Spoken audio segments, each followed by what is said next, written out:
begin very shortly. But before that, we had MOU signing ceremony, so we didn't have enough time to allow the Chris the time to presentation, make the presentation. But I hope you enjoyed the presentation.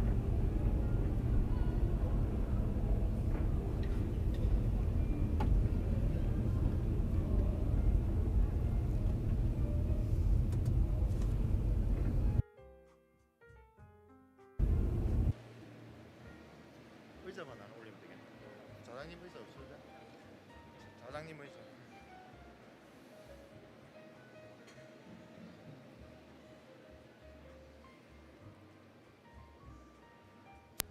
이제 준비가 Now, thank you for your patience.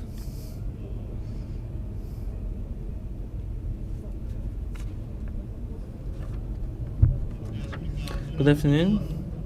My name is Choi Jae-hyung of Busan TNC, organizing this BIMTC Global Symposium. I have a very simple job to do today. This symposium will be presided over by the moderator, so that's my role until he is invited to the podium. I believe this is the culmination of the international symposium, and I welcome all of you to this symposium. Thank you for joining us. Now, let us begin the 2022 BIMTC Global Symposium. Now, for this symposium, I'd like to invite Professor Park Jung-hyun from Inje University Hospital. Please welcome him with a big round of applause.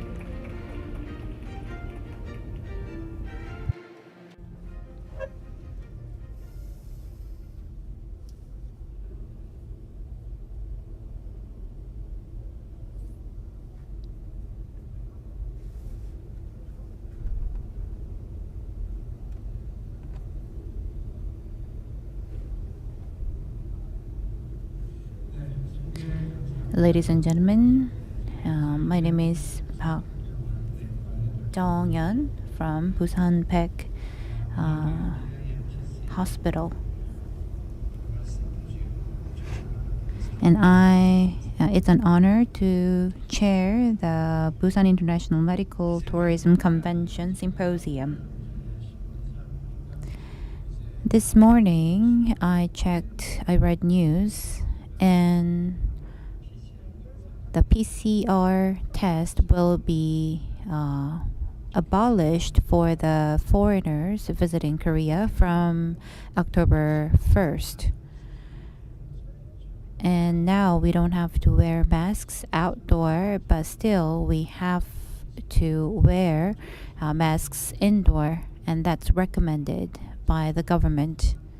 For the last 2 years, because of the COVID-19, there has been a lot of damage in various fields, and especially this is true for medical tourism. The reason for such damage is because the medical tourists, 99% of the medical tourists could not come to Korea because of COVID-19. And many organizations and medical institutions, small institutions, had to shut down. So we experienced very difficult times. But if we only think of it as a difficult time for us, there will be no development or development for us. There may be other cases in the future like COVID-19. So because we've experienced this difficult time, and we've realized that maybe we need paradigm shift in the medical tourism industry. That is why we have established this symposium. So for this symposium, we have 3 speakers, or keynote speakers. One speaker is from the US and one is from Germany, and Another speaker is a doctor from ESM Hospital, which is one of the biggest hospitals in Busan. So after we finish hearing their speech, we will have a Q&A session and discussion. As we've went through the COVID-19, this will be kind of a starting point for the future direction. We have 3 keynote speech, and let us move on to the first speech. Let me invite Professor Ilan Geva from the US. He's a very good-looking guy from the US, and he will talk about global branding and consumer behavior. And he also authored a book about global management, and he gives a lot of lectures related to the topic. And he gives consulting with institutions from 50 different countries. For example, Kaiser Permanent is a major company, and this is a very important insurance company in the US. And Croatia is a very important country in terms of medical tourism. And in Korea, we have a company called BioStar, and he also consulted this company. So he is very popular consultant in terms of the medical tourism, and he will talk about the market penetration strategy for medical and wellness facilitators. So I think it'll be very helpful for many of the facilitators. So are we ready?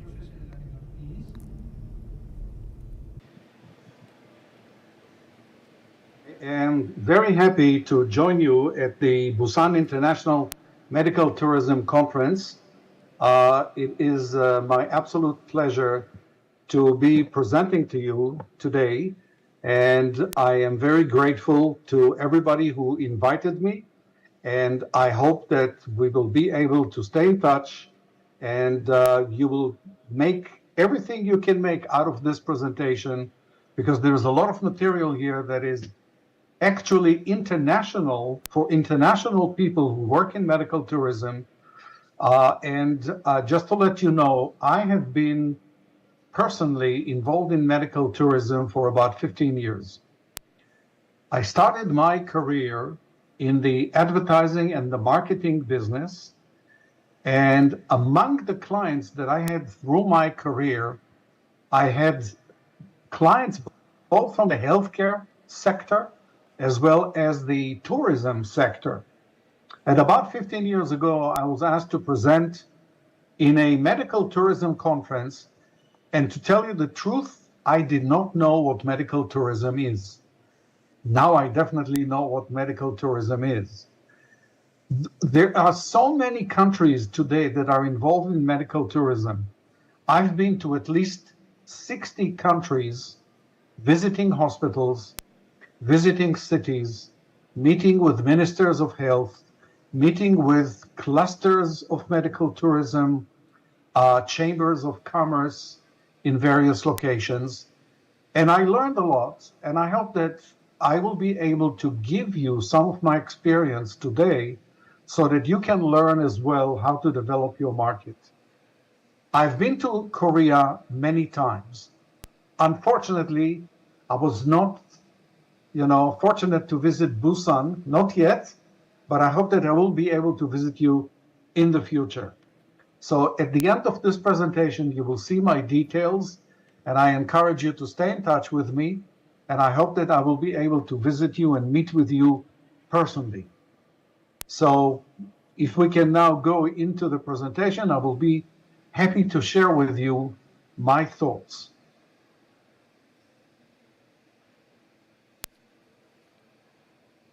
So the theme of my presentation today is basically a collection of thoughts about market penetration strategies for both healthcare and wellness operators. And the reason why I mention wellness as well is because it is becoming a big buzzword that everybody is using. Now, you notice that on this opening slide, there are two logos. One is Ilan Geva and Friends, which is my branding company. And you will see VMarsh Healthcare, which is a global consulting firm in the healthcare business. And I'm speaking to you today on behalf of both of those entities. So, for example, if we want to start, if you're serious about medical tourism, about healthcare and wellness, there are some questions that you have to ask yourself. And the questions are you thinking like a marketer? Because many people think like doctors, not marketers. Do you consider your patients to be consumers or customers? Do you care what they think about you at the end of the day? Now, do you want them to come back? And that's probably one of the most important questions, because many of us don't think that in the medical business that clients will come back, because of course we want them to be healthy, but you will be surprised. They do come back. Not only that they come back, but they send relatives and friends. So it's important. How do people think generally?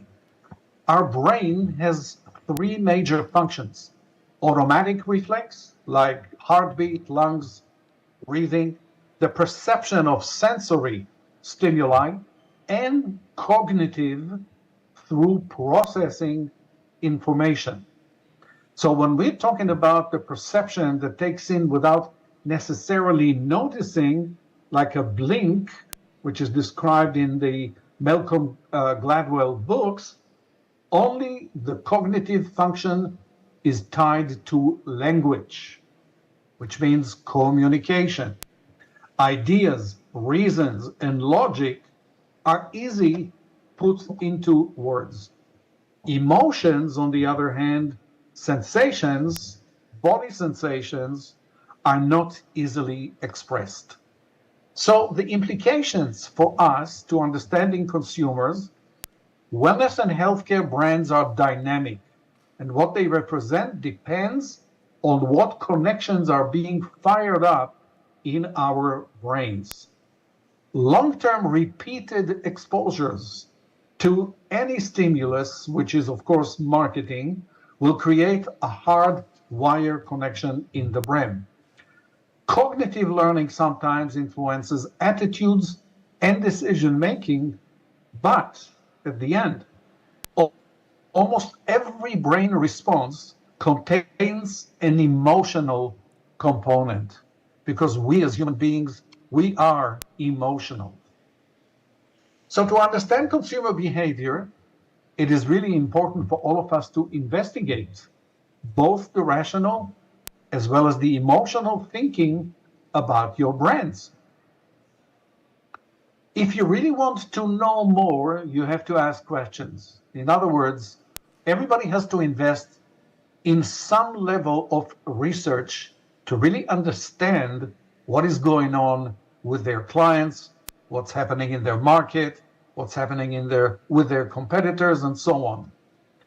So, for example, you have to know what you are trying to find out. Every time you do research, you must have an objective. Why are you doing the research?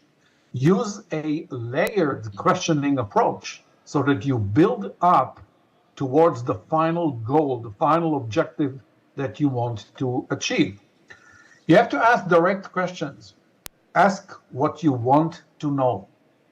Don't beat around the topic, but be very direct, straightforward, ask for factual questions or get rational and logical responses. And the example could be, for example, which medical features are most important to you? What do you like about destination X? What do you dislike about destination X? Because you know that people that come to your country or any country from another place, they always have a preconceived perception about your place, whether you like it or not. You know, in the world of social media today and communication, everybody has an opinion about another destination.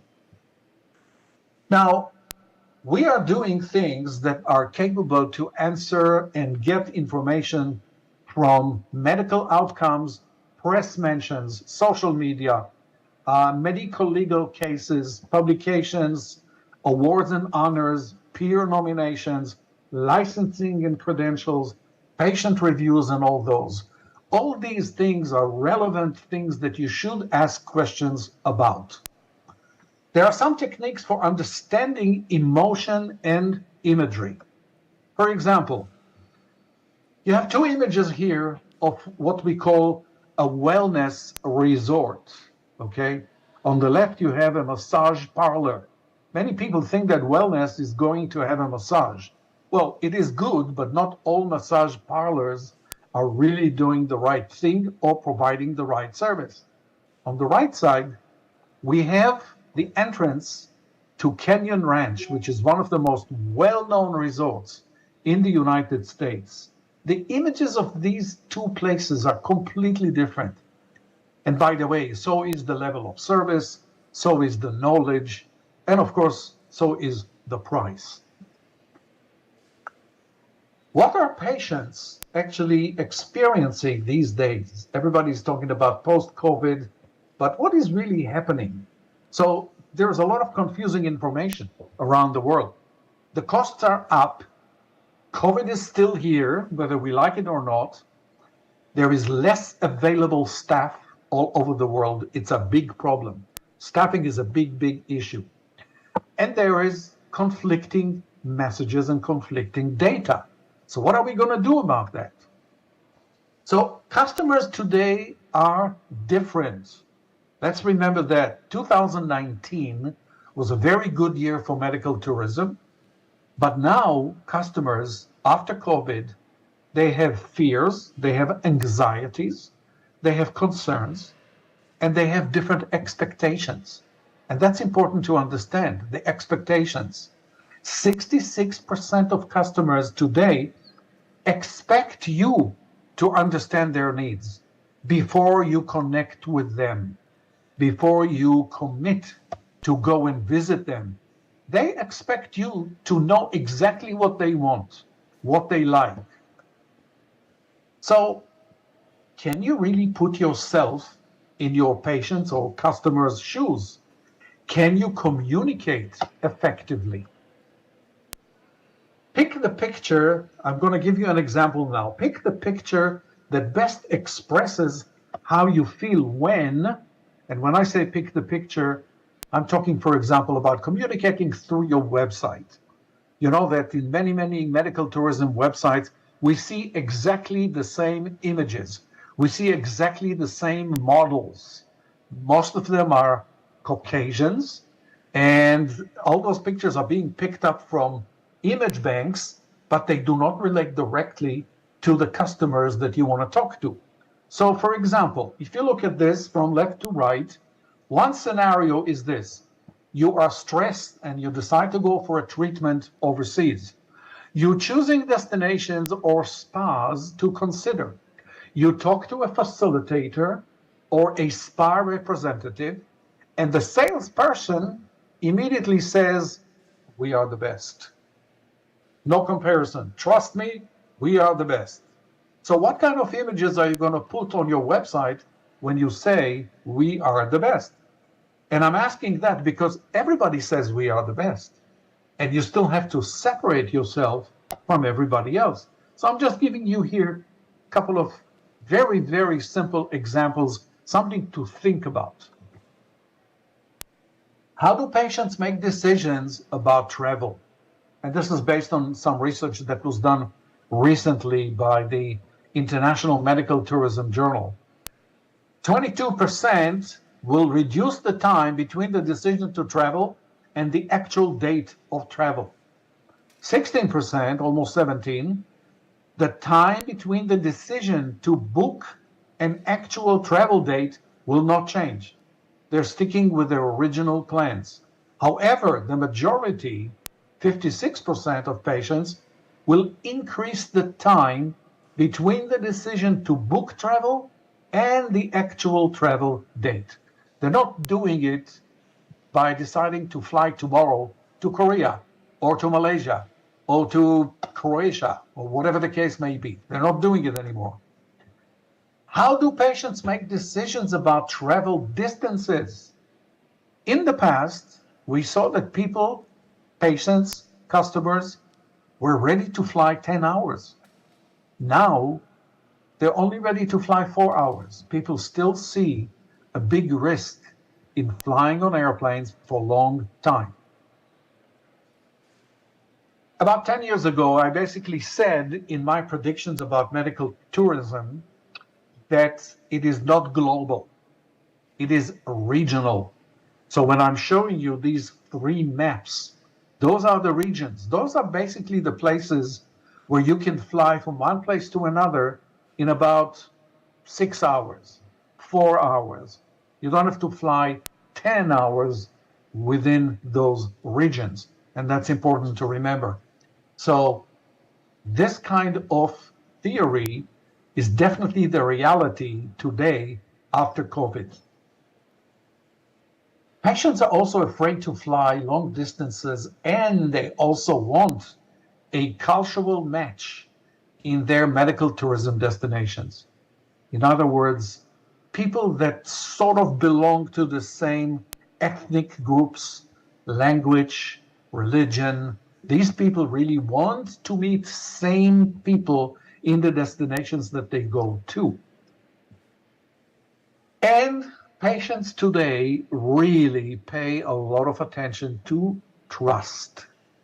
They want to trust the brands that they are going to visit, whether it's your country brand, whether it's the hospital brand, the clinic brand, the doctor brand. They really want to make sure that they trust that destination. How do patients relate to medical facilitators and sales agents? Very carefully.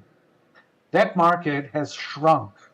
Many facilitators have gone out of business during COVID, and now patients are very careful who they work with. Only the good ones, those that have a good reputation, are continuing to work successfully. So patients are asking, for example, a simple question. Did you beat COVID-19? Meaning, did your country, was it successful in beating the COVID pandemic? How many countries have actually beat the COVID-19 pandemic and are considered completely open to travel? You know, we just had in the US, President Biden declared that COVID is over. COVID is not over. I'm sorry, but I do travel. I traveled in June. I traveled to Italy and I got COVID. And it was amazing for me because I was out in the open. I was actually walking in Venice and I got, I don't know how, but I contracted COVID and I came home and I was very, very sick for about a week. So here is another question. Are your institutions, meaning hospitals, COVID safe? What did you actually do? Can you tell a story about it? Can you have a proof or some kind of an accreditation, a COVID accreditation? But you have to tell a story. You have to be able to communicate to your patients that our institution is safe and I can prove it to you. Now, everybody's talking about telehealth these days, as if telehealth is the biggest solution in this new era, in this new generation of post-COVID. Telehealth is the solution for everything. Well, it is in many cases, but not for everything. So in the US, for example, 46% use telehealth. But do they use it for international medical tourism? And will they use telehealth if you offer it? That's a question that, as of this moment, many hospitals are just busy acquiring the technology, training their people, and getting up to speed in whatever is connected to telehealth, but they're not experts yet in that business. So again, telehealth, everybody says that it's a must-have. If you don't have telehealth, you cannot compete in medical tourism. But my question is, for what? What is the purpose? Are you using telehealth for initial diagnosis? Are you using it for second opinion? Is it for follow-up review? Is it for long-distance consultation or therapy? You really have to define exactly what you're going to use it for and become an expert in using it. So examples in telehealth, for example, it prevents disease from occurring, promotes the maintenance of health conditions. So did you design some insurance for it, for example? Examples of other things, advice, telephone triage advising customers what to do, or primary care treatment, diagnosis, treatment, describing at a distance over the phone or video. Post-discharge, this is a great use for telehealth. Outbound call to patients who have been discharged, increase compliance with hospital advice. And finally, I want to give you some business advice. This is not necessarily medical advice or what to do in terms of medical treatments. But I want you to remember that your brand is built on some foundations, and I'm going to tell you what they are. The first foundation of your brand is emotional. The medical profession is a very emotional profession. What you have to do is this: create experiences which involve customers personally with your brand. Now, I'm talking about real, personal, intimate, and those things are building trust. So remember, the word trust is really key in any relationship you're going to develop these days. And then you have to develop the social element. Create experiences which give social benefit for your loyal customers. It gives them access to information, networks, and other unique benefits. Make your customers feel like they are part of a club, something that is intimate. Only they know what you share with them. That makes them part of your social sphere, and it makes them closer to you. And then structural. Create experiences, and you notice that I'm talking about creating experiences all the time. Create experiences which make it harder to leave you. People will fall in love with you. Make the customer really fall in love with you, and look at your hiring process. Hiring is difficult these days, but it is one of the most crucial things. Don't hire people just because somebody left you and you need a person in that position. Hire people that are in line with your brand, that represent the spirit of your brand, and are capable of delivering the experience of your brand. And finally, of course, the financial element. Create experiences which create a clear financial benefit, not just for you, for your customers, so that they will stay with you.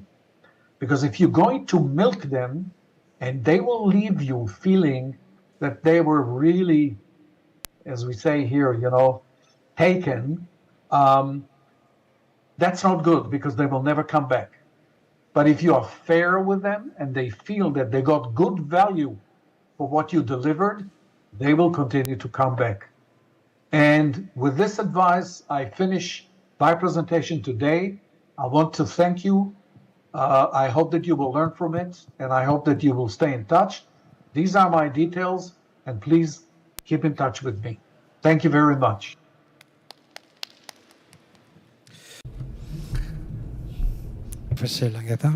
굉장히 좋은 It was very informative lecture and very encyclopedic presentation in a sense. I was so impressed with your lecture in that the patients, when it comes to established or trusted brand, they end up choosing that brand. And still, the world is still have yet to escape completely from the specter of COVID-19. But to overcome that, the telemedicine is not always good, but it will be a good chance to overcome the COVID-19 crisis. As you all know, we have time lag, so we won't have time for long discussion, but I have just one question to Professor Ilhan Geva. My question is, what succeeds or what fails? So there are countries who are successful or who fail in medical tourism cities and institutions as well. So that's my question. I just wanna ask you just one question. I wanna hear your opinion on what's the difference between two countries. The one country will succeed in medical tourism, and the other country may fail. So, what is your opinion? The reason why some countries are successful in medical tourism is very simple. They figured out on the government level what they have to do. They have developed the right regulations, the right laws, the right infrastructure to have medical tourism, and they are investing in it. Other countries, basically what they do is that they build a hospital and then they are sitting and waiting for customers to come, for patients to come. But that country may not have reputation, because in order to have reputation in a country, you have to develop a brand, you have to have great medical schools, you have to have great research institutions, you have to have fantastic doctors, experienced doctors that are the best in their field. And one thing doesn't work in medical tourism. No country can say, oh, we have everything. Whatever case you have, whatever medical case you have, we do that. So people have to understand what they are really good at, develop it, invest in it, and make sure that they slowly build the brand. Nothing is going to happen overnight. It takes years. You need patience, you need budgets, and you need experts. Okay, thank you very much, Langeva, again, and take a beautiful sleep, Professor Langeva. Okay. 자, 우리 이제 Now it's time to invite the second presentation. This lecture is invited from Germany. It's a second generation son of a migrant. We are inviting Mr. Christian Fadi. So I believe that his presentation will be so helpful in medical tourism. He lectures and he conducts consulting, but he has the first medical tourism company in Germany. So he's still serving as the director, the Mask International Patient Service in Germany. He's still actively involved in this business. I was wondering that the medical tourism, do German people go abroad for medical tourism? So for this, I'd like to invite Mr. Christian Fadi. His title is the Medical Tourism in ICT-based Remote Diagnosis and the Future. So let us find out what he has to say about the remote medicine.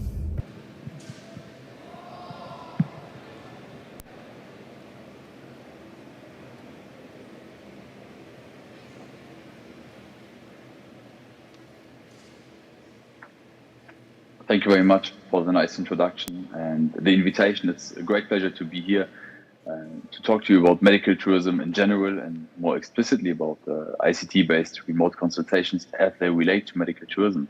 My name is Christian Fadi Al-Khouri.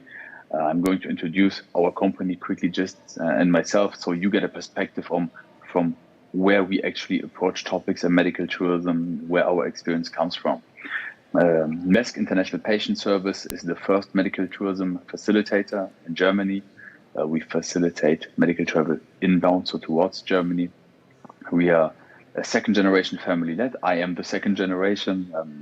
My father founded the companies over 40 years ago, and thus we have over 40 years of experience just in tenure. Of course, individually, we have much more experience in the industry, and we had the truly great privilege to be entrusted with the health of 52,000 patients over our time in the industry, which is something that we pride ourselves on, to be the one who is being approached if patients are seeking healthcare in Germany.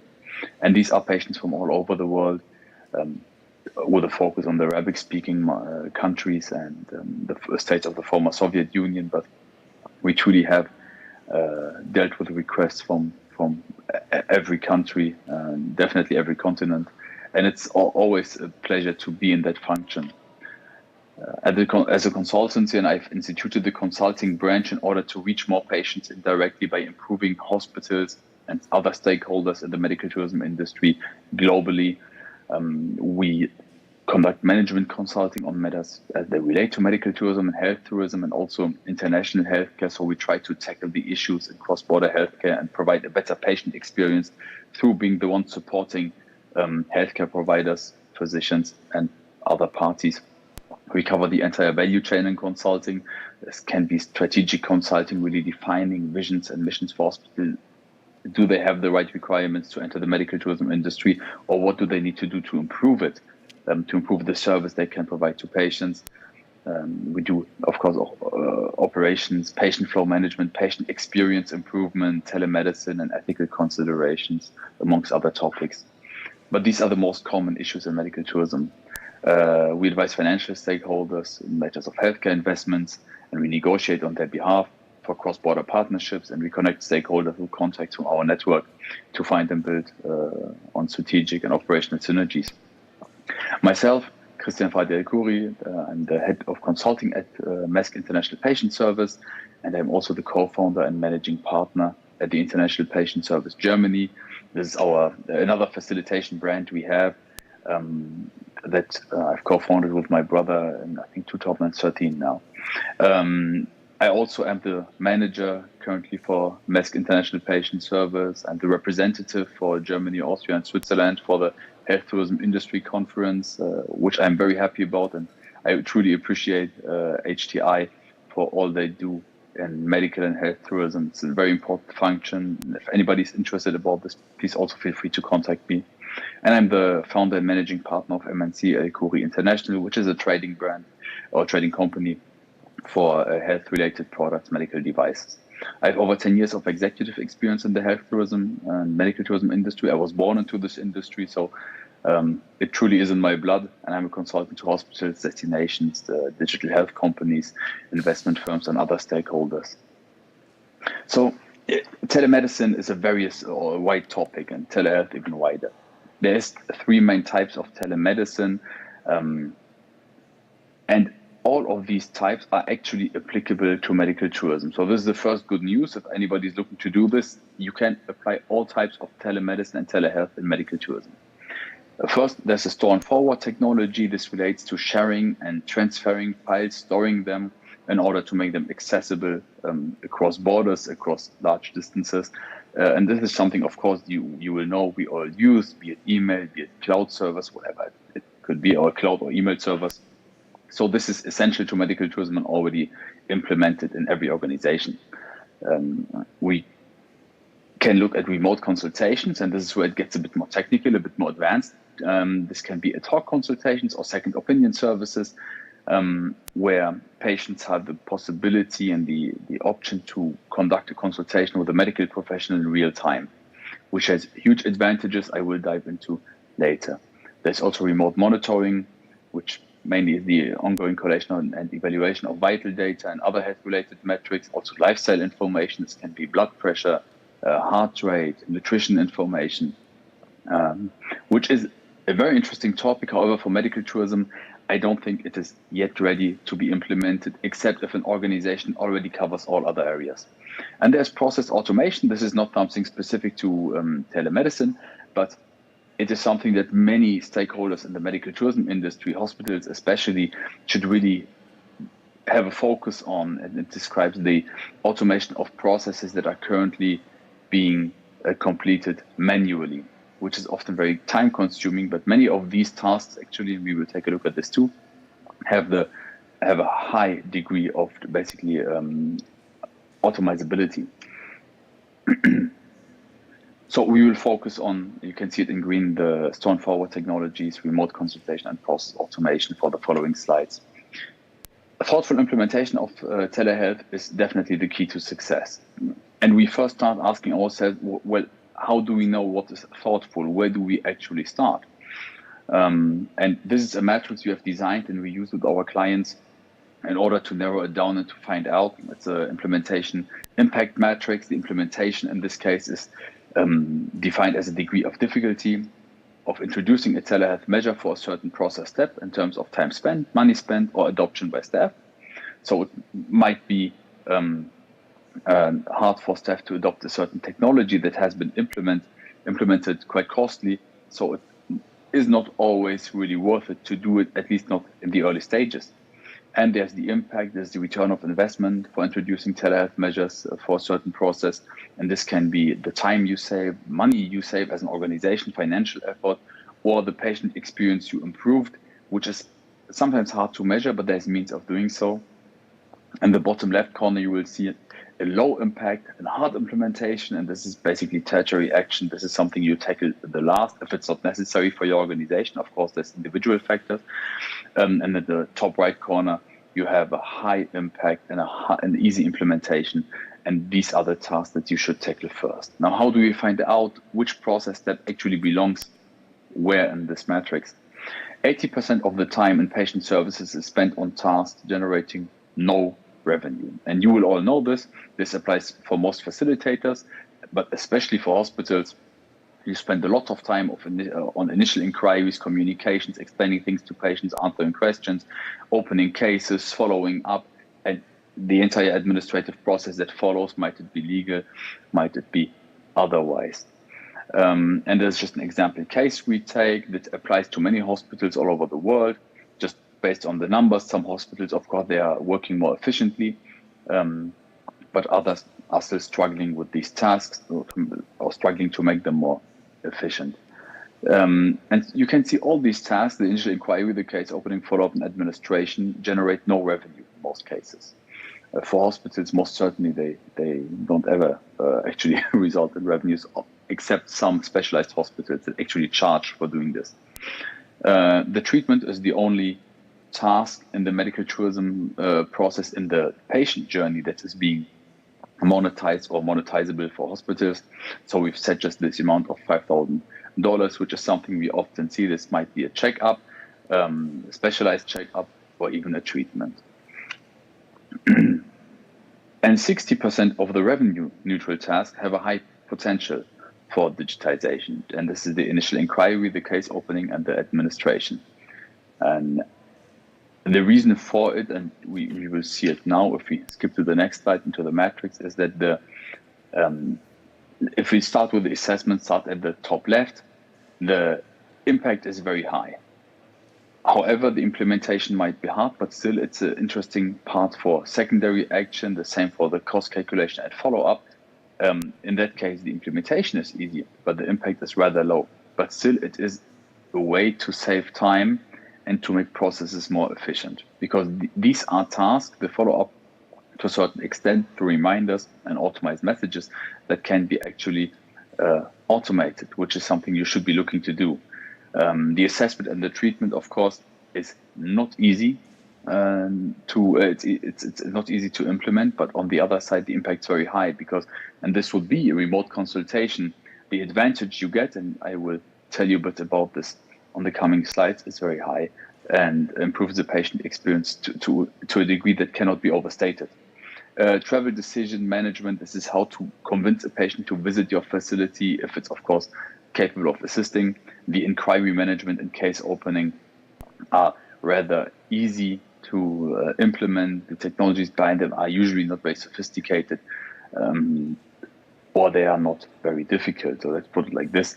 And the impact they yield is also in this stage that's quite helpful to hospitals. Because the time you have seen the time expended, you can save a huge amount of time doing this. 70% of patients decide against medical tourism due to fear. And we have seen this with our clients and other organizations we have worked with in unison. And the number one reason patients state is actually for having fear is a lack of information. In medical tourism, we have information asymmetry. Basically, the medical provider knows everything, and the patient does not really know a lot about his condition or what might be necessary to do. So we have an information deficit. It results in uncertainty, which provokes fear in the patient and leads to bounce off. And we provide we define the bounce off as the decision of a patient not to travel after sending a serious inquiry.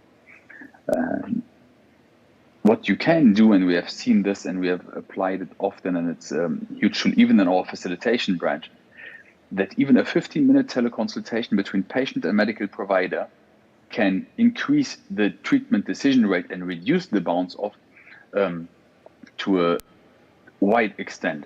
And the reason is you provide more information to the patient, you give him assurance, you give him an option to ask, and this makes the patient feel more secure. And this often will result in the patient visiting your facilities, your hospital. What do we need for successful teleconsultations? Unfortunately, we do not have the time to really go into detail, but it's 4 elements. And these is information, you have to set clear goals, punctuality, and the follow-up. Information is necessary so the doctors can actually show the patient that they are familiar with the case. It needs to be up to date, it needs to be accurate, but this is what gives the patient that feeling of security and assurance. Clear goals are necessary to explain to the patient what is this consultation actually for. It's not to treat you, it's not to give you a solution immediately, but to show you the way we are going. And once they understand this, they are far more perceptible and they will accept it. And this is what actually is the lever to make them understand why it's being done, and then result in the visit for medical tourism purposes. Punctuality is important because if patients or doctors are not punctual, if the doctor is not punctual, the patient will be disappointed. It will lead to cognitive dissonance. But if the patient isn't punctual, the benefit you have from implementing this technology is saving time at the end of the chain, of the end of the patient journey for the medical professionals, actually, as how far they are related to it. And there is means to guarantee, or at least to promote punctuality. And if you do not do this, unfortunately, you will lose the benefit of doing it in the first place.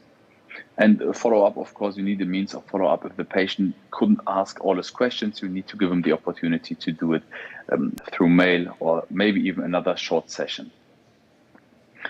Telemedicine is truly the gateway to effectiveness and efficiency in healthcare and health tourism, medical tourism. And medical tours, if we look at them, they often present with unclear diagnosis or insufficient medical documentation.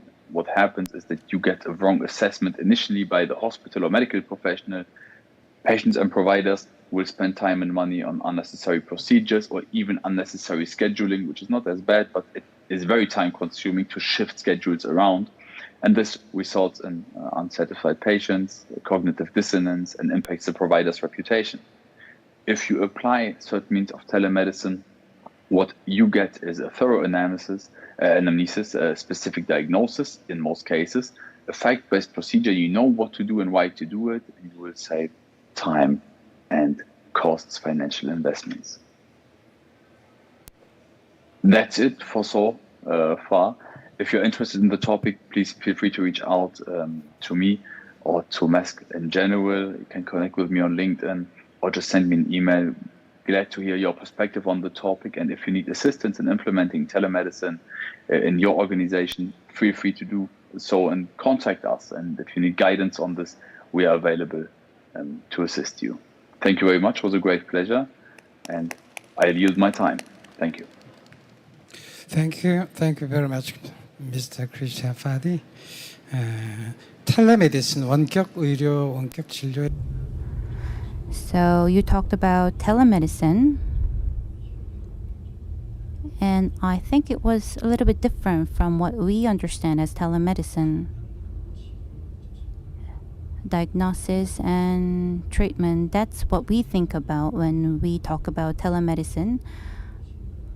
But you talked about the information asymmetry between the medical providers and patients, and this may increase the insecurity in patients. And you mentioned that maybe just 15 minutes telemedicine in advance can reduce such fear.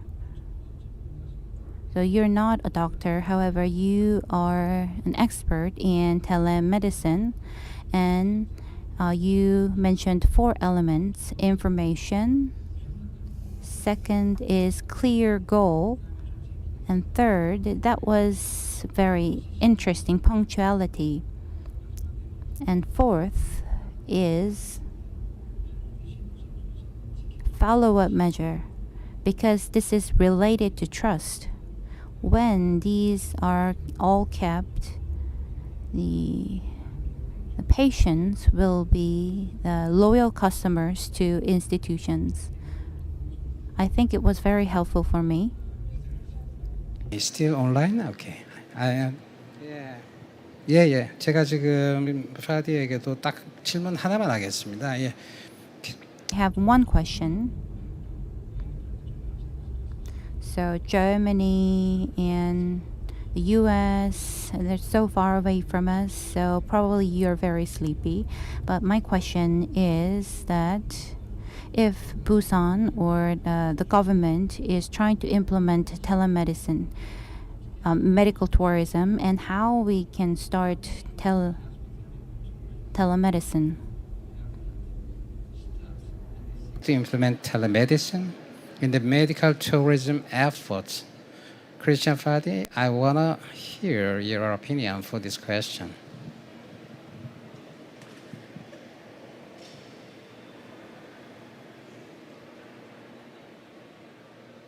That's a great question. One way to go for medical providers and facilitators, whatever organization you might be in the field, is to approach technology companies. They usually already possess a certain technology, might it be for remote consultation or process automation, so video conferencing in the first case. However, even though this might be a good starting point, they often lack the specific knowledge of the medical tourism industry. They might be using the technology in domestic and national healthcare. However, it's different type of service that is needed. And sometimes it's just small details, but they make the difference for international patients. International patients have a higher burden, I would say, of acquiring healthcare. They are traveling from a different country, eventually, different culture, different language, different laws. So they are far more insecure about acquiring healthcare. It's harder for them, and they will have different needs than national patients. So although involving a technology provider is a good step, you also need somebody who truly understands the medical tourism industry, the needs of the patients, and who knows how to put these two elements, the patient journey, the medical tourism part, and the telemedicine part together. First step could also be to look at the organization, really evaluate. You should have information on your operations. You should know what your patients value, and you should be aware of what issues they might face. And if you get this, it's a decent starting point to then combine it with the technology provider. But you can also always reach out for help. There's expert in the field of telemedicine, expert in the field of medical tourism, get them together. We cover this combined, so we do both telemedicine and medical tourism. We do not offer the technology, but we assist in building it by giving the input on what is important. And how we do it is we look at the organization. Again, could be a hospital, could be a destination, could be a government that wants to include this. And then we, by seeing what your patients need in the past and what also might be already existent in terms of data, we will then define what's necessary, and we will then be your basic connector between you and the technology company to do it. But there's many ways. The best first starting point is to evaluate your own needs, is to look at what you are doing and look what you are successful with, look at your organization, to what steps you need to automate, where you can be actually more efficient. This is what I would suggest to do. Thank you very much. 별로 잠이 안 오는 표정이신 것 같아요. I don't think you are sleepy at all. Thank you. That was the only German I could speak. So this is it for the two presentations. Now we have the Korean speaker, head Dr. Lee Sang-geun of Isem Hospital. Just briefly introducing Dr. Lee. As you know, he was born in Korea, in Busan. Graduated from Busan University Hospital and trained in Busan Baek Hospital. And he was the fellow trainer in Aju Hospital University. And he went to California as a researcher. And after returning to Korea, he was the head of the internal medicine in Dongi Medical Center. Now he is a practicing doctor. It was a humble beginning, but as you know now, he runs a very quite large hospital. So I understand that his hospital has been so successful. Mr. Lee will be talking about medical tourism and national checkup programs for different countries. Please. Good afternoon, Professor Park. Thank you for your kind introduction. And I'd like to thank BIMTC and Busan Ilbo for inviting me. My topic today is how we identify the potentials for the checkup programs. I will share with you the researches that I collected from different countries, the lessons that I learned from the fields. In preparing this presentation, I'd like to thank Professor Shin Hung-gyu of Dongsu University for helping me. My contents are as follows: medical tourism, national checkup, and national checkups by different countries, and wrap-up. It may sound a little boring, but bear with me please. What's the medical tourism? Medical tourism can be defined as an industry that combines medical services and tourism, which may be a little different, and it also comes with aggressive marketing. So it's kind of an industry. Unlike in the past, the number of foreign patients visiting Korea is on the increase, but as you know, since the COVID-19 outbreak, the growth has lost the momentum. As of last year, the statistics, the number of foreign patients visiting Korea increased by about a quarter, and as of 2021 there are about 140,000 foreign patients who received treatment in Korea, and there were 191 countries whose patients visited Korea, almost all countries across the world, and US accounts for the largest part, followed by China, Vietnam, Mongolia, Thailand, and Russia. Patients from the US, China account for about 39%, 7% for Vietnam, and 6.3% for Mongolia. China and Japan saw the number of patients going to Korea fell dramatically. And the order of the category, the internal medicine leads, followed by checkup, which accounts for about a quarter of the total treatment. And that is followed by national checkup and plastic surgery and dermatology. The national checkup, the statistics of the national checkup provided to foreigners, Seoul came in the third place, Busan in the second, and Gwangju came in first. for the checkup offered to foreign patients. So the center of the international medical industry is shifting from treatment to preventive medicine, and the checkup is getting more and more important. Then what is checkup? This is the medical diagnosis that examines the status of our body. And for the domestic industry, the national checkup is increasing. The blue line are the general checkup in percentage. It looks like to be decreasing, but that's because those in the 20s or 40s are increased. The entire pie grew, so it's a statistical error, but the absolute number is on the increase. And the checkup rate for cancer is also on the rise. It declined a little in 2020.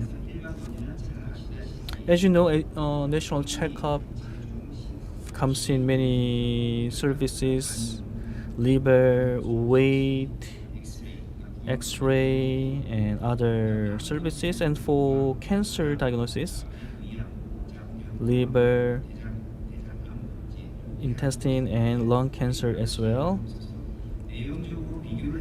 So compared to other countries, the national checkup services include more categories compared to other countries. Now, the domestic statistics for health checkup. The national checkup was introduced in 1950, and recently, due to the low fertility rate and the aging, the value of health is becoming more and more important for people. So it's required to expand the national checkup system to ensure the healthy life for all Korean people. And Korea has the life cycle checkup system covering infants, students, and general checkup and cancer checkup. 41.1% of the entire nursery care institutions offer national checkup system. This is the rate accounted for by private sector. It's national checkup, but most of it is offered by private sector institutions. So the private sector is doing a lot in providing national checkup. About 80% of intestine cancer, liver cancer are detected in early stage. So the survival rate of 5 years has increased. So let's compare with other countries: China, Russia, Japan, the US, Vietnam, and Mongolia. Let me just summarize before we go ahead. So the checkup system is relatively weaker compared to the Korean system. First, let's look into China.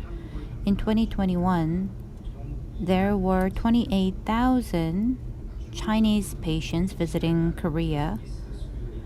Chinese government is trying to diversify various medical services in order to address the gap between different regions. So it is nurturing various private medical institutions.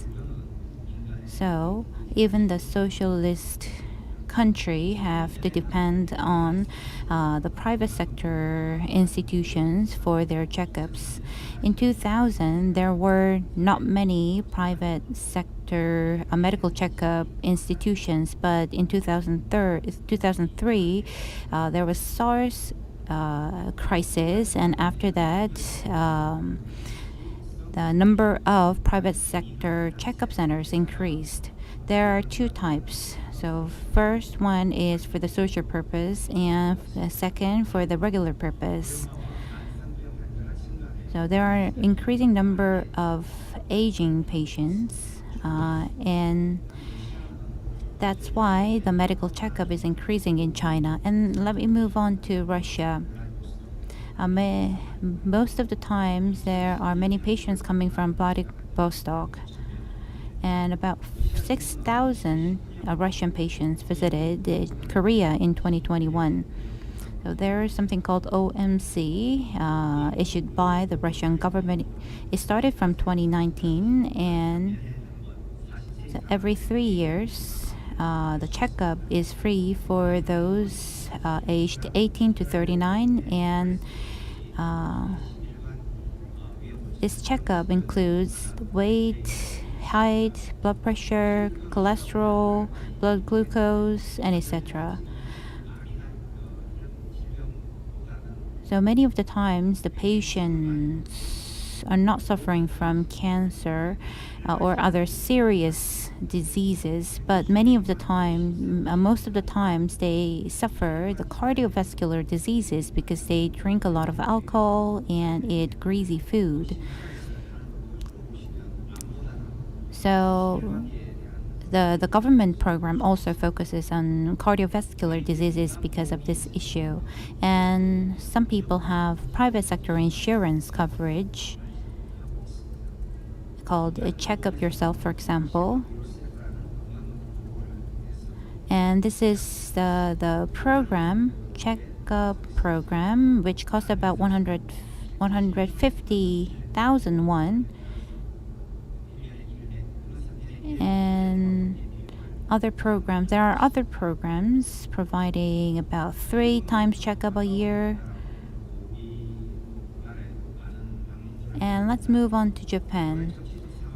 We have various political issues, and because of COVID, number of patients have decreased dramatically. As of last year, about 3,000 patients visited Korea for medical services. And since 1960, it has established national health insurance, and it has maintained wonderful medical service quality. It provides free medical checkup for those who have the national health insurance, and those aged 18 to 39, they have free checkup, and those over that age have special checkup called special health checkup, and they can take the medical checkup once a year and total 3 times. There are ECR tests and blood glucose tests, blood pressure tests, and it includes lung cancer, stomach cancer, colon cancer, breast cancer, and individuals have to pay a little bit of their own money. And there's Labor Health Act, and the workers have to get the worker checkup, and those over 75 have to get the health checkup according to the Aged Medical Act. Let's look at what the U.S. is doing. The medical cost is really high in the U.S., and they have Medicare and Medicaid. It's very different from Korean insurance, and about 30,000 U.S. patients visited Korea for the medical service last year. There's Medicare and Medicaid. So the federal government has this Medicare for those who are over 65. They provide medical checkup, and there's state level checkup programs. However, the national level checkup program is for Medicare subscribers, and there are also cancer checkup that's implemented by CDC. And let's look into Vietnam. About 10,000 patients visited Korea last year. there's increase of demand coming from Vietnam,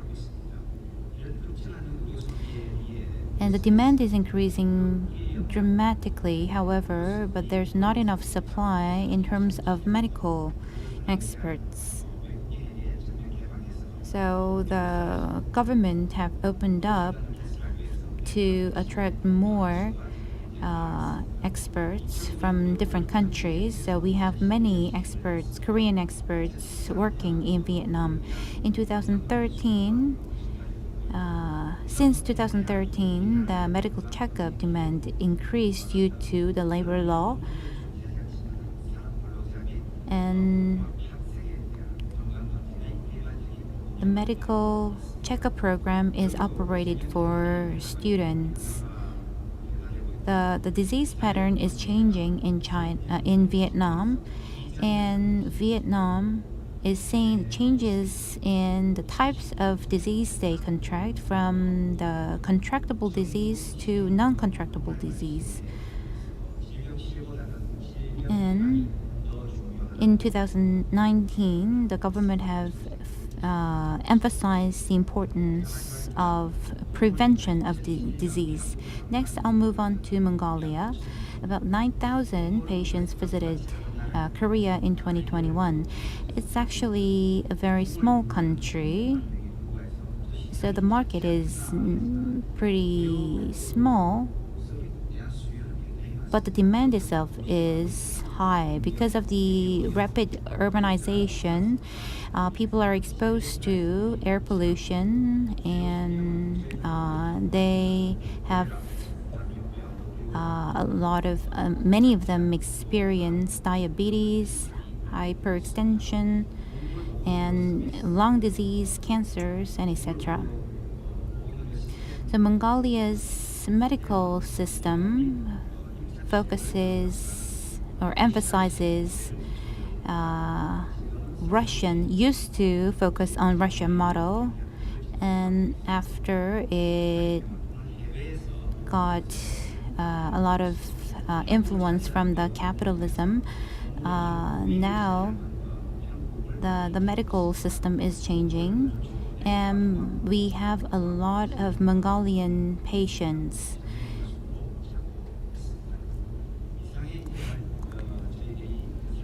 And let me summarize what I've talked about. So in order to grow the Korea's medical tourism, we all have to work together. And let me finish my presentation. Thank you very much. Well, within your slide, you said the number of patients visiting Korea. Are you talking about visiting Korea or ESAM hospital? If we have about 200,000, then our hospital will be in chaos. So I'm saying in terms of Korea, not ESAM hospital. So I thought that maybe you became a chaebol, like a very rich person. Because of the time limitation, let me give a very quick question to you. And you are working very hard in terms of medical checkup, but in the medical checkup field, what kind of vision do you have? And in the near future, how do you think the medical checkup will evolve? So the end of evaluation, I'm not really sure about that, but we do have our direction. What kind of position we'll be in. So for example, Samsung Hospital, we cannot compete with Samsung Hospital. So we will have to think about, we started thinking about how we can do this 6 years ago. So we positioned ourselves with the mid-range medical checkup cost. So for example, accuracy and speed are two contradicting words. So in order to be speedy, the accuracy must be compromised. However, if these two can be merged, then it will mean there will be innovation. So, for example, so certain kind of cancer can be diagnosed within just a day, within a day. So, that is the speed and accuracy at the same time.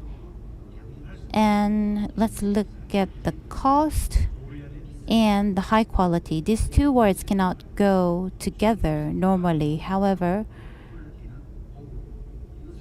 we set our cost level to the mid-range and our quality level at high range. So we are running a business, so we have to survive. We have to reinvest in experts, medical experts, and I believe in terms of quality, we have caught up with the Samsung Medical Institution, but the price range is just 10% of what they charge. So this is our positioning, the mid-range cost. And for the future, we would like to use the Symposium accredited technologies to diagnose various diseases. For example, cancer and cardiovascular diseases, these two pillars. So we would like to be the leader in adopting various technologies so that we can lead. Was it too long? So you mentioned about the cost range, the mid-level cost range, but maybe you would like to change the term to reasonable price. Maybe that sounds better. Okay, thank you very much. Thank you. Thank you. It's time to begin the panel discussion. We have three panelists. Professor Kim Yoon-jin from Busan National University Hospital, and Professor Shin Eun-gyu from Dongso University, and the head of International Diagnostic Center, Yu Do-sol.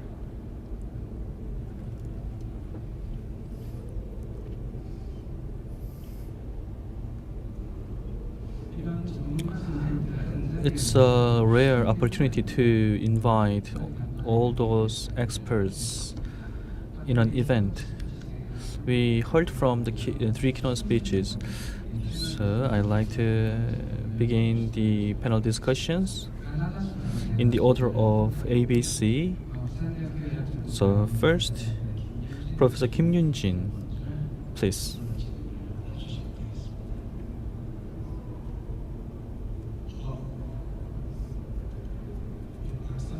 Thank you. I'm Professor Kim Yoon-jin from Busan University Hospital. I listened to the lectures today, and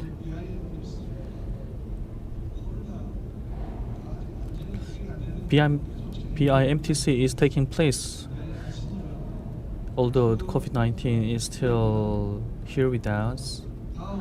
And the issue facing us will be what the medical tourism look like post-COVID era.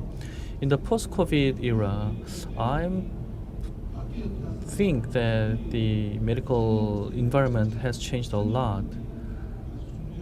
The infectious disease has emerged as a health threat recently. So, and we also have to do the medical tourism.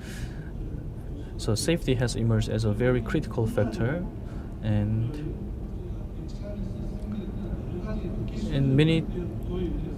we have introduced many technologies of COVID-19, remote monitoring, such as remote monitoring, and so we are very familiar with those technologies. The telehealth, which was presented by the German speaker, will be introduced in Korea, and another technology is the integrate technology between online and offline, and I believe that those new technologies will be introduced after COVID-19 era for the international tourism industry. And when it comes to medical services, unlike in the past, the checkup now includes safety, should include safety for better quality. And finally, in the era of post-COVID-19, one of the greatest challenges of medical tourism is, in the past, people were happy and people enjoyed international traveling, but people are hesitant or anxious about international travel. So we need to come up with many measures on this front as well. And amid those challenges, how can Busan can promote medical tourism? So for that question, Dr. Yi from Eastern Hospital has shown us the alternatives. So unlike the diagnostics and treatment in the past, many local companies can provide localized medical services. And in the long term, we maintain the number of foreign patients visiting Korea thanks to many efforts of many medical staff, and it's also thanks to the many medical tourism agencies. But in the future, their roles will become more important than the roles of hospitals. So looking at the booths on the floor, many of them are from medical institutes, but in the future, I like to maybe more and more medical tourism agents will be opening their booths. And for Busan, the medical tourism service has not yet been normalized and has declined a lot, but the suppliers such as medical institutions, they haven't abandoned their business altogether. So it's time to have the policies to maintain the medical tourism industry. So what should we do in the long term? First, we need to have advanced medical service or a service that increase medical services, diagnostics, and tourism as well. And the telehealth needs to be integrated in this category. But the medical institution cannot do it alone. So there would be many institutions to do so. For Busan has Busan Medical Industry Association. So this association can play the role that links the medical institutions and the medical consumers as an important intermediary. So far, we may be holding the event like this, but in the future, other institutions maybe will be asked to play the role as the Singapore medicine. And finally, to promote more medical institutions and medical tourism, probably we will have to shift the hospital centralized patient attraction to medical tourism specialized companies, where hospitals create medical tourism products at affordable prices, and the agents serve as match them with international suppliers by linking the services and offer the products. So they will be playing a very critical role. So in the long term, the medical tourism industry in Korea will be reorganized, led by the international tourism agents, medical tourism agents. So the demand in this regard will rise as well. And we also need to develop new medical tourism products and link with international agents and develop many more new medical tourism products. The existing markets, the China, Vietnam, Russia, and Mongolia, they have their own markets. So we need to develop market-driven products, and at the same time, we also need to develop personalized medical service or customized medical services. So all in all, in the era of post-COVID-19, the existing medical services will have to change to offer different services and shift from medical center oriented to consumer oriented industry. Thank you. Thank you. That was very good opinion. 동서 Next, I would like to ask Professor Shin Eun-gyu from Dongseol University. Ladies and gentlemen, my name is Shin Eun-gyu, and I really enjoyed the presentations by 3 speakers. That was very timely presentation and meaningful one. So after COVID-19, we are faced with post-COVID-19 era, and the humanity has experienced how much we neglected our health so far. So the medical terminology that was very unfamiliar to the public became familiar, and many people actually use them these days. So the knowledge that used to be shared by the experts are widely known by the public. For example, rRNA. Many people understand what that is and how it works, and how the vaccine will impact our body. Well, before COVID-19, we never thought about that, but now we do. And the trust over K-medicine, Korean medicine, has increased after COVID-19. Before COVID-19, many medical institutions went abroad. Ever since 2007, there has been a lot of market expansion for Korean institutions. They went to China, and for example, the Dentist Association in China. But many of them failed and had to return to Korea. However, after COVID-19, there are many requests from across the world asking for Korean medical experts.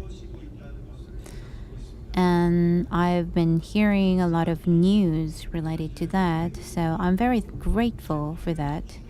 So it seems like that we have opportunities to go abroad.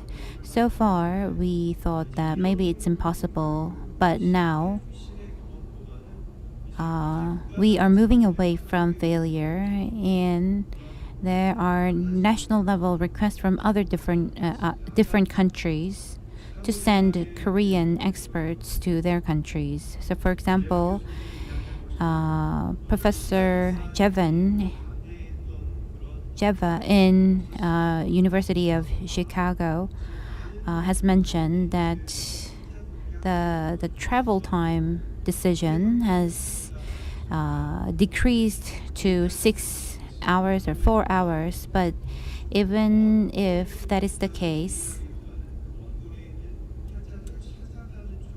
maybe we need to change our pattern and try to seek the patients ourselves, the patients who are in different countries. So in Busan, we are attracting foreigners coming to Korea. However, in the future, the market that we have to focus is Mid East. The world is facing economic difficulties. However, the Mid East is growing and has the ability to consume the medical technologies based on oil money. There are many patients going to the US to get their advanced medical services.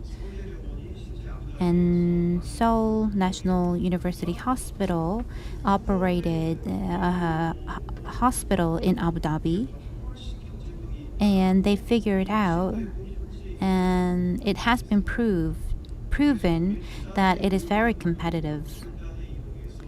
So the moving the tourist has been decreased from 10 hours to 6 hours. However, we should not be discouraged by that. So after checking out where the medical tourists went in Korea, so they are focused in Seoul, Incheon, and we attracted many medical tourists. And if our border is completely open, then we will be able to attract more medical tourists. And Busan has to change our paradigm so that we can lead. And Mr. Fadi talked about telehealth, telemedicine. And we need to have the regulations and laws ready for that. And we have a lot of obstacles because of that. If you look at various cases in different countries, there are conflicts between medical providers and facilitators, but we should not leave these conflicts as it is. So, for example, we have been holding BIMTC for more than 10 years, and after 4th IR, Industrial Revolution, many people are focused on medicine and healthcare. So, for example, Google and Nike, these companies are paying attention to this sector and the electrical vehicle and unmanned vehicles, autonomous vehicles. Will there be driver's seat? Maybe we can think about that. Maybe the seat will change to a massage chair, and it may have various therapy functions and have various medical functions, for example, checking the heartbeat. And maybe we shouldn't focus too much on just the treatment, but on the way to the medical institution, maybe our health conditions can be detected or followed. And all the booths in the future, there will be many companies that handle big data. That's what I expect in the future. We realize that after COVID-19, such trend has begun. And we have to think about the medical cost. And BIMTC I would like to suggest to BIMTC. So when people use telemedicine, so patient information is individual information, but the data is stored by institutions. So this is a special law. So the information has to be stored by the medical institutions. This individual information can be maybe called upon by the users. I think that can be a very good idea, allowing the users to use the data stored by these medical institutions. And facilitators will play a leading role in the future. And the transparency issue is important.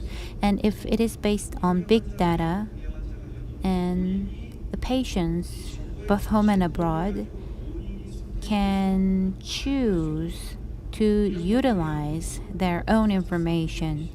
And I think that is what we will have to think about in the fourth industrial revolution era. If we can tap into such technology, then the telemedicine will bloom in the future. And transparency is also very important. And we have to attract more external companies. So this fairness and transparency in how we manage the data is important for our future. And lastly, medical tourists coming to Busan. And Mr. Lee Sung-gun, Dr. Lee Sung-gun talked about the medical tourists coming to Busan. And if we try to trace what they did in Busan, it shows their characteristics by each country. And that's what I've been suggesting the Busan metropolitan city. Maybe we have to approach each category depending on their nationality. And the support by the Busan metropolitan city is focused on the university hospitals. And 2/3 or half of the foreign tourists are focused on the primary healthcare. But we don't have a lot of support or the policy support for the secondary medical institutions. So maybe we would have to consider expanding the support. 네. Thank you, Dr. Shin. Thank you for your brief presentation. Now, Professor Yudo Sol of Eastern Region Nuclear Medical Center. Thank you. The two professors, I really enjoy the points and information. Thank you. I'm working at a center visited by foreign patients, and I'd like to talk to you as an international center operator. I really enjoyed the keynote presentations, which pointed out that the telehealth will become important in the future. But there are many limitations for remote health care. According to the current law, the medical service should be offered within the facility of medical centers. So to providing medical services by working with foreign institutions, it may not lead to the promotion of medical tourism. So, and the point of gaining the profits is limited to the point when foreigners actually arrives in Korea. So it takes time to actually make profit from medical tourism. And there are many types of remote healthcare, and the remote consultation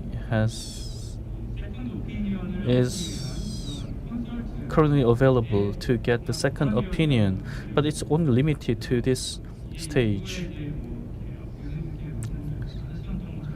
As you pointed out, as the technology develops, the remote diagnosis or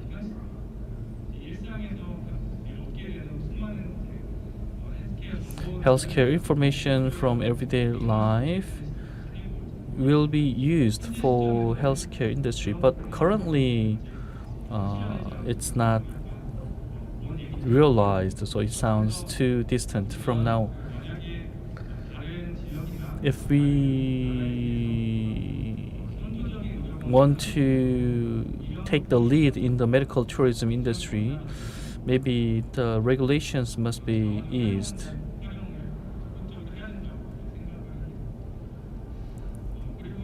And when we offer remote healthcare,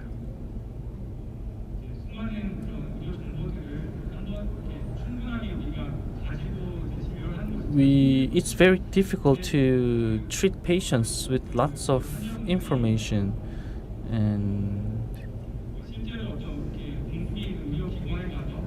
when they return to their country, and then we can have the conduct a follow-up treatment when they return to their own country. So the remote healthcare does it have to be between medical institutions?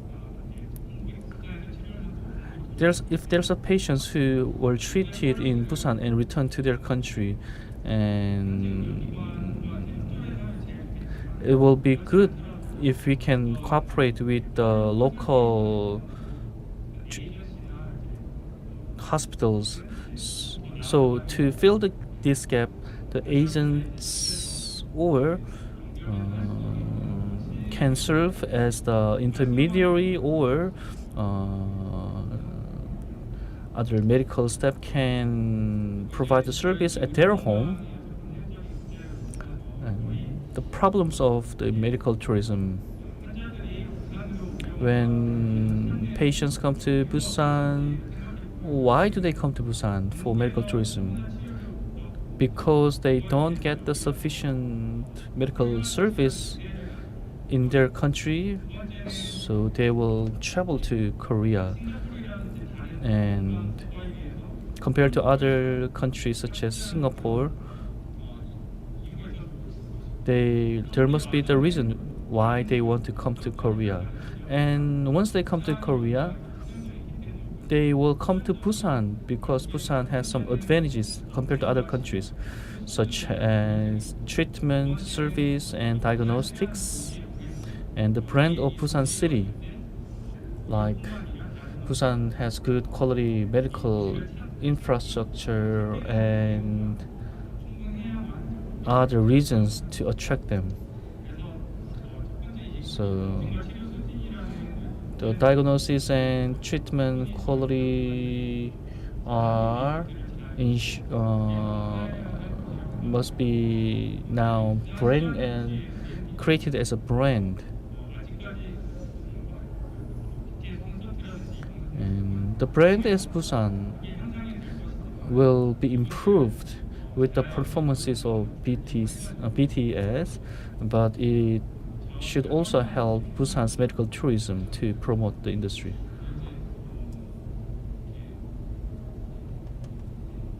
Thank you.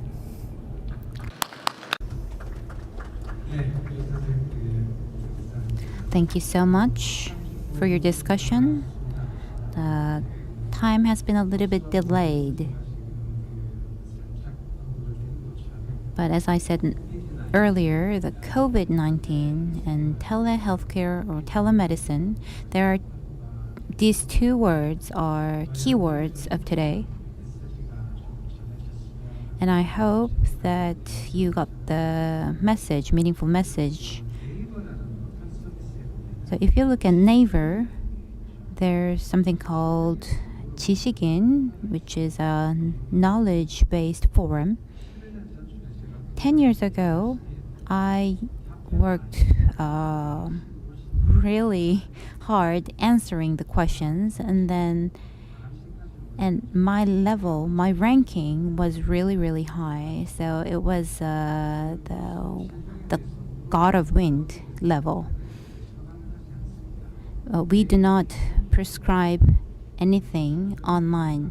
If it shouldn't be the treatment, but it's more like a consultation when I do it online. So that would not be the telemedicine, but remote medical care, telehealth care, and telemedicine. They have different nuances, and I think we can actually do that with the legal framework that we have currently. Since we have many experts and high-ranking officials here, so maybe we can have another symposium focusing on that issue, telemedicine and teleconsultation and healthcare consultation, for example. Maybe we can divide the different categories and talk about the legal issues and try to define each of the terminologies. We do not have any more time to continue our discussion, so I will stop talking about this issue. Let us conclude now. I'd like to extend my deepest gratitude to everyone who are staying until the end of the symposium. Are you related to this symposium? Well, thank you so much for your participation. And our two speakers from abroad, probably you are sleeping. I'm thankful to your participation, and thank you to all the speakers and BIMTC. And let us conclude right now. Thank you very much.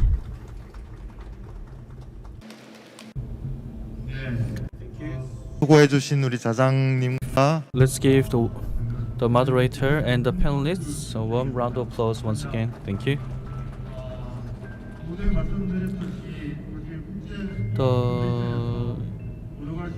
The Global Symposium is the culmination for international conference. So I thank you for your patience, and I'm grateful once again to ESM Hospital. Please give the ESM Hospital a round of applause. Now this wraps up the BIMTC Global Symposium. Thank you.